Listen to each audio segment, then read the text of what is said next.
Seja muito bem-vindo, meu aluno do portal Carreira Militar. Eu sou o seu professor de Direito Processual Penal, Vinícius Bigonha Cancela Moraes de Melo. Você pode me chamar de professor Vinícius Bigonha. Nós vamos começar a ver, como eu disse, a disciplina do Direito Processual Penal. Eu sou promotor de Justiça do Estado de Minas Gerais. Já tive a oportunidade de ser delegado de polícia também do Estado de Minas Gerais.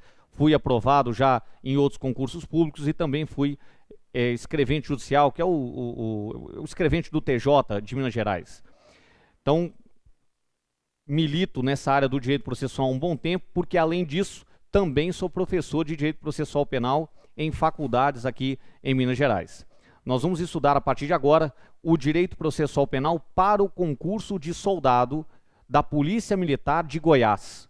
Vamos começar analisando um pouco o conteúdo programático, mas eu quero logo de cara que você preste atenção no seguinte.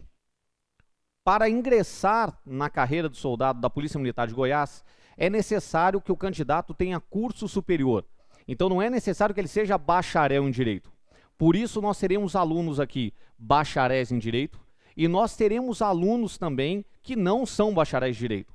Por isso eu vou tentar usar uma terminologia, algumas expressões que sejam suficientes para o entendimento daquele bacharel de Direito e suficiente também para aquele que não é bacharel do Direito possa compreender, possa evoluir e possa ser aprovado no concurso público, neste concurso para a Polícia Militar de Goiás, que é o nosso objetivo.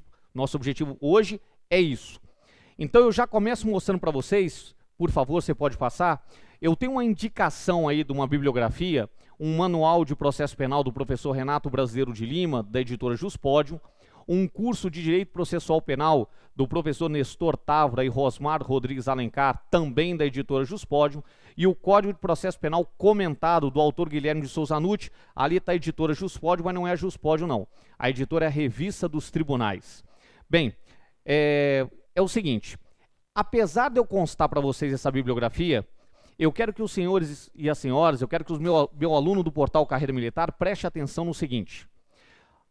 Como a prova é destinada a pessoas que não são bacharéis em Direito, podem sê-lo, mas não necessariamente, isso não é um requisito para o ingresso na carreira, a tendência é que a banca não cobre uma profundidade da matéria justamente porque a prova não é direcionada para bacharéis em Direito.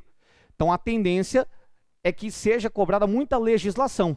Por isso, nós temos que prestar muita atenção aqui, que nós temos que conhecer o Código de Processo Penal. Então, a nossa disciplina aqui e a nossa maior preocupação aqui vai ser conhecer o Código de Processo Penal. Mas antes de nós analisarmos isso, vamos dar uma olhadinha no conteúdo programático. O que vai cair o conteúdo do edital, o conteúdo programático, o que vai cair de processo penal. Vocês podem prestar atenção ali que no item 1 nós temos os princípios do processo penal. No item 2 nós temos sistemas processuais.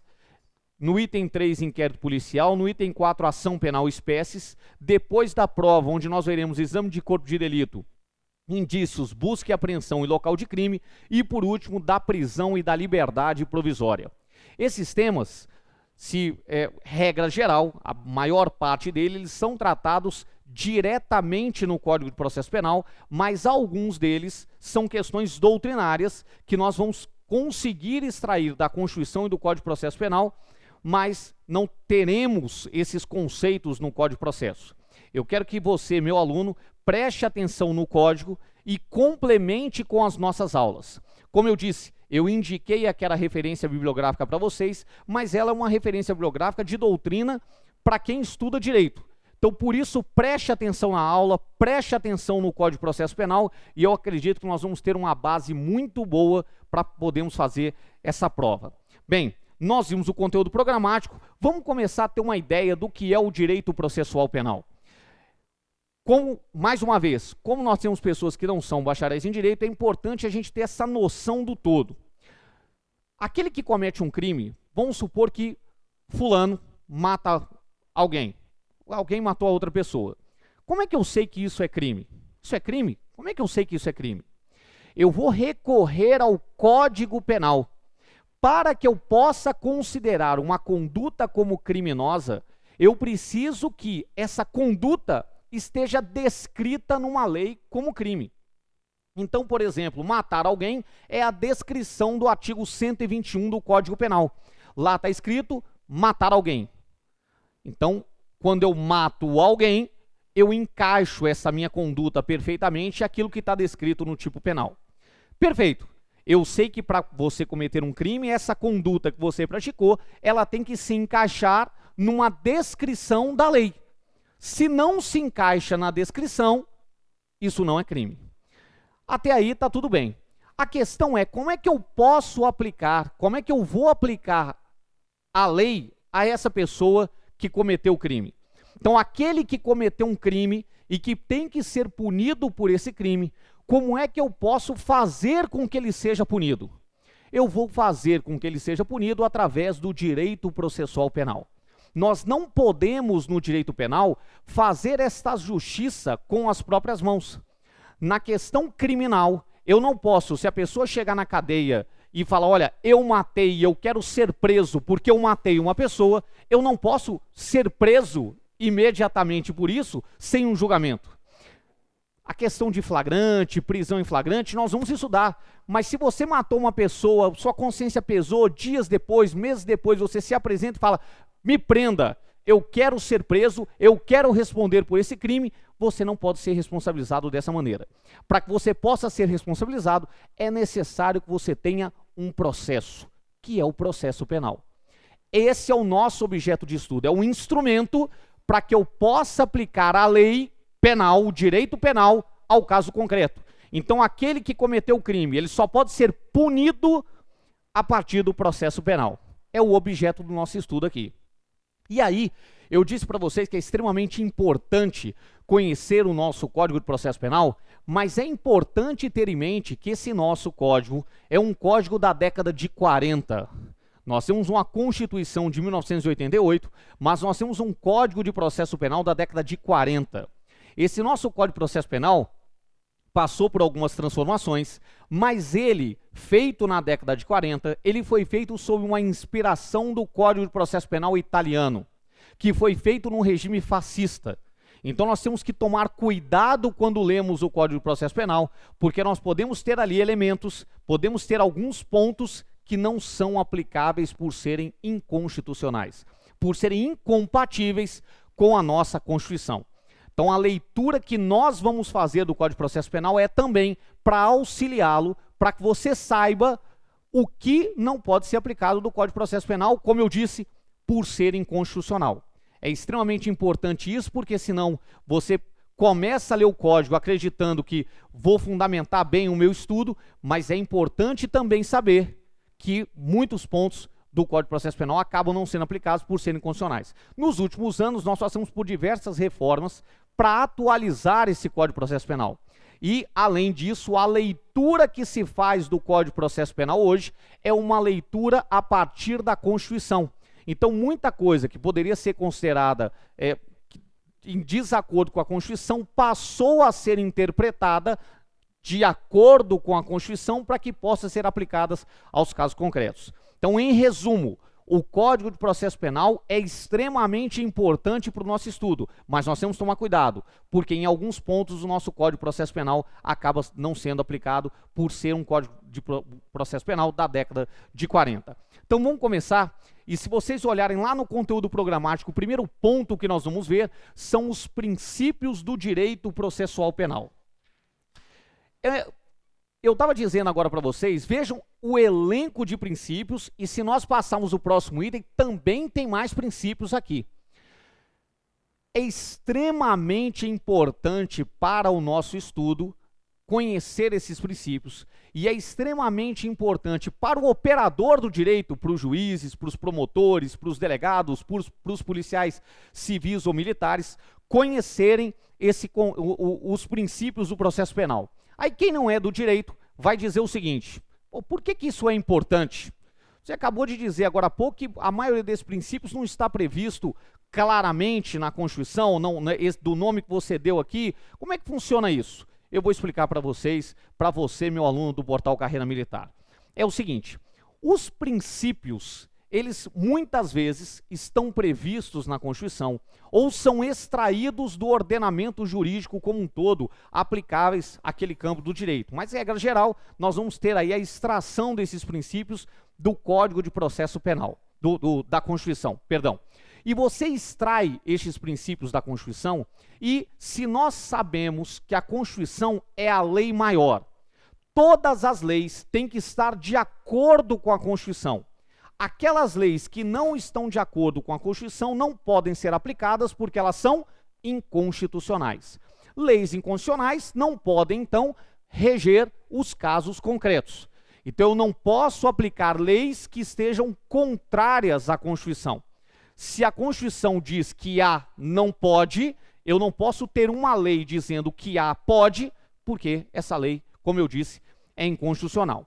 Pois bem, então nós temos na Constituição alguns princípios. Esses princípios, na verdade, são questões mais abstratas. Então, quando diz a Constituição que eu tenho um princípio da ampla defesa, o que é ampla defesa?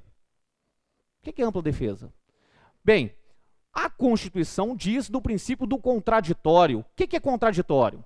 O legislador, então, ele vai criar normas, ele vai criar o Código de Processo Penal e outras leis de acordo com aquele mandamento constitucional, de acordo com aquela ordem constitucional.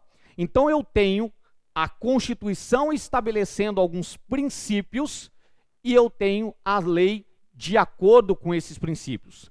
Em alguns momentos, a lei não vai poder tratar de todos os casos, e aí eu posso conseguir resolver a partir da aplicação desses princípios.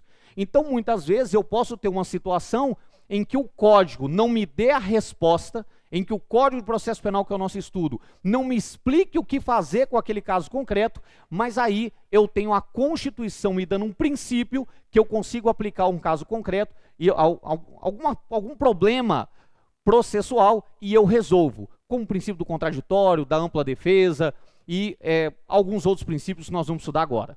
Então, os princípios são extremamente importantes porque eles têm fundo constitucional. Nós vamos extrair estes princípios de regra aí da própria Constituição e esses princípios vão contaminar as nossas leis. Eles vão contaminar o nosso Código de Processo Penal, que é o nosso objeto maior de estudo aqui, e na falta de solução, se o código não me der a solução, eu vou usar esses princípios. Então, os princípios, eles acabam tratando de todo o sistema, de toda a legislação processual penal e todas as outras, mas processo penal que nos interessa, os princípios regem tudo isso.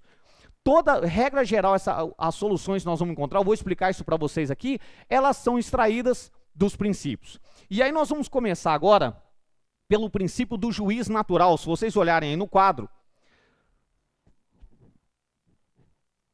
só um momento, vocês viram o princípio do juiz natural. O que significa esse princípio do juiz natural? Na verdade, ele tem duas vertentes.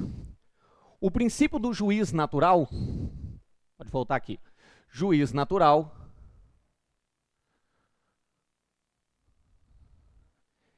ele vai nos trazer duas vertentes aqui que nós temos que prestar muita atenção. A primeira dela é a proibição de juízo ou tribunal de exceção. O que é o tribunal de exceção? Tribunal de exceção é um tribunal ou um juízo. O juízo ou tribunal é aquele de exceção, é aquele criado depois do fato.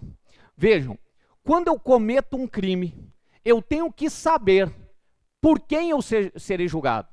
Na verdade, antes de cometer o crime, eu já sei quem me julgará. Essa é que é a grande questão. Eu sou promotor de justiça de uma determinada comarca e a regra que nós sabemos é que a pessoa que cometeu o crime naquela comarca, se ele cometeu um furto, um roubo, um homicídio naquela comarca, ele sabe quem é que vai julgá-lo, quem é o promotor que vai julgá-lo e, no caso aqui, quem é o juiz que vai julgá-lo. Esse é o princípio do juiz natural. Então, você sabe previamente, você tem uma garantia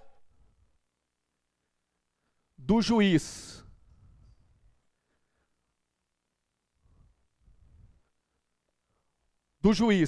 ou juízo competente, né? E você tem a proibição do juiz ou tribunal de exceção. Eu acho que isso ficou um pouco confuso, vamos melhorar isso aqui para vocês aqui.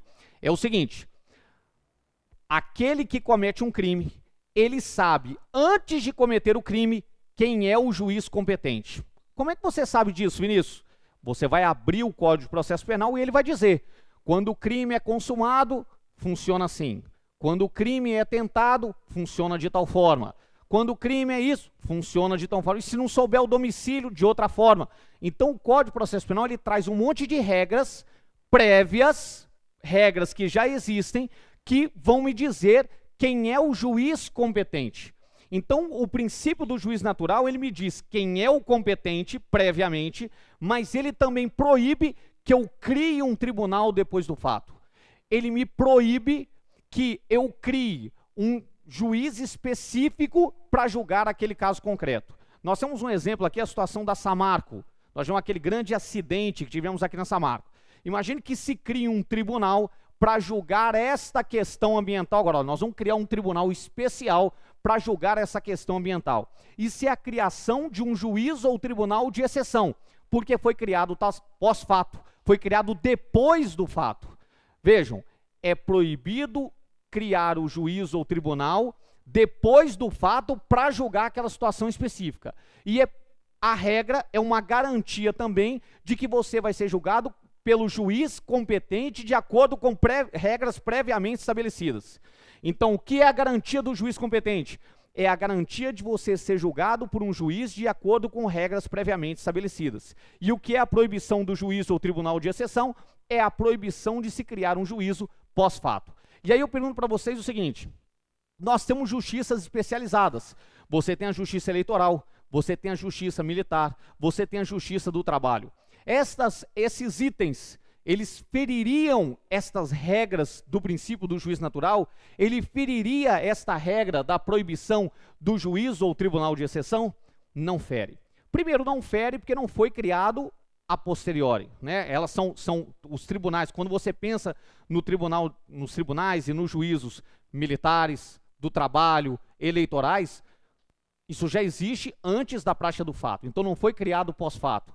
Foi criado com regras previamente estabelecidas. Na verdade, a criação da Justiça do Trabalho, da Justiça Eleitoral, da Justiça Militar, ela tem como sentido uma especialização, que aqueles juízes, aqueles tribunais, estarão especializados naquela matéria. Então, o objetivo da criação da justiça especializada é isso não fere o princípio do juiz natural. O próximo item que nós temos aqui é o princípio do direito ao silêncio e não autoincriminação. Princípio do direito ao silêncio e não autoincriminação.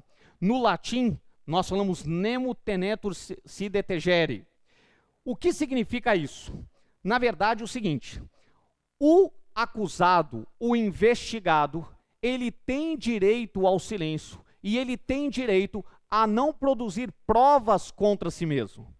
Então, de acordo com o princípio do direito ao silêncio e não à autoincriminação, o agente não é obrigado a produzir provas contra ele mesmo e ele não é obrigado a falar, não é obrigado a confessar, nada disso, ele pode ficar calado. Este princípio, ele fundamenta, por exemplo, aquela situação em que as pessoas são pegas em blitz de trânsito e se negam a soprar o conhecido popularmente como bafômetro. A explicação para que você não sopre o bafômetro é a existência do princípio do direito ao silêncio e não autoincriminação. Esse princípio traz essa garantia, então, e um exemplo que se tem aí, que nós podemos ver, lá nos Estados Unidos, nós temos um conhecido aviso de Miranda. O aviso de Miranda é uma regra de que a pessoa é avisada sobre o direito de permanecer calado. Aviso de Miranda. Se lá, aquela pessoa, se ela não for advertida sobre isso, e ela vier a confessar ou dizer alguma coisa, na verdade essa prova, em tese, seria ilegal, porque ela não foi avisada previamente. Como eu disse, aqui no Brasil, o agente ele tem o direito de se calar, de não dizer nada e de não se auto-incriminar. O melhor exemplo é a situação do bafômetro. O terceiro princípio que nós temos aqui é o princípio da verdade real. Princípio da verdade real. Esse princípio é interessante. É o terceiro, né? O 2 nós vimos aqui. O terceiro é o princípio da verdade real. Esse princípio é interessante porque é o seguinte. Quando vocês estudam o direito processual civil, o direito processual civil vai se referir, por exemplo, a uma questão de cobrança. Você tem uma dívida, você cobra lá no direito processual civil. Você analisa como cobrá-la no direito processual civil. Você também vai ter essa regra sobre essa situação de aplicação do direito processual civil, quando, além da cobrança, numa ação de alimentos, em outras diversas ações, dano moral, que era o exemplo que eu estava tentando me lembrar aqui, do dano moral, por exemplo. Lá, se você diz que conta um caso que geraria um dano moral, a outra parte é citada e ela fica calada, aquilo que você afirmou presume-se como verdadeiros. Então, no processo civil, a sua afirmativa, na falta de contestação pela outra parte, você tem uma presunção de veracidade. No processo penal, isso não funciona assim. Não é porque a outra parte não contestou, a outra parte aqui vai ser o acusado, o investigado. Não é porque ele não contesta, se ele ficar quieto, não falar nada, mesmo assim, o órgão acusador, que de regra, né, vai ser o Ministério Público, ele tem que provar como os fatos procederam de verdade. Na verdade, o que nos interessa aqui, então, é dizer que pelo princípio da verdade real, é necessário que sejam investigados os fatos como realmente, como de fato aconteceram. Não se admitem presunções, como eu falei para vocês, como no processo civil. Eu preciso apurar no processo penal como verdadeiramente os fatos aconteceram. Isso é o princípio da verdade real. Há uma crítica, porque é o seguinte, toda a verdade, quando eu fui delegado de polícia durante quase 8 anos, e nesse período que eu fui delegado de polícia, nós investigávamos os fatos e roubos, furtos, homicídios, e você nunca sabe exatamente como o fato se passou. Então, eu nunca descubro de verdade mesmo qual é a verdade real. A verdade que existe é aquilo que está dentro do processo, é a verdade processual de qualquer forma. Mas como é que eu vou interpretar isso no processo penal? Eu vou interpretar o seguinte, que o processo penal busca aquela maior coincidência possível entre aquilo que está no processo e aquilo que de fato aconteceu. É a busca da verdade real, é a busca de como verdadeiramente os fatos aconteceram. Um outro princípio que eu coloquei aqui para vocês foi o princípio da publicidade. Esse princípio da publicidade, eu devo ir lá no artigo 792 do Código de Processo Penal. Vamos no 792, vamos dar uma olhada no 792. Eu, abrindo o Código de Processo Penal aqui, eu me recordei que é interessante vocês fazerem o seguinte, procura lá no site do Planalto o Código de Processo Penal e aí você já baixa o Código de Processo Penal atualizado. Você clica ali, Código de Processo Penal, vê o código porque ele já vai estar atualizado. Não é nem necessário vocês procurarem em editoras, tudo, se você procurar no site da Planalto, você já encontra o Código de Processo Penal. Olha o que diz aqui o 792, olha, as audiências, sessões e os atos processuais serão em regra públicos e se realizarão na sede dos juízos e tribunais, com assistência dos escrivães, do secretário, do oficial de justiça que servir de porteiro, e em dia e hora certos ou previamente designados. Então, a primeira coisa, eu estou no artigo aqui 792 do Código de Processo Penal. Então, ele diz que as audiências e os atos processuais serão, em regra, públicos. Então, qual é a regra no processo penal? A regra é que eu tenho uma publicidade absoluta.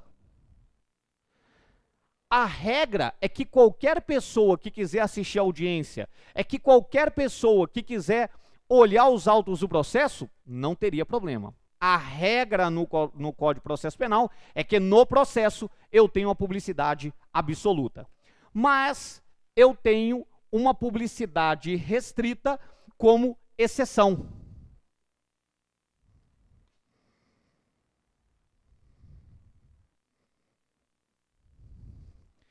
Por exemplo, se vocês forem lá no Código Penal, os crimes sexuais, eles são sujeitos ao segredo de justiça.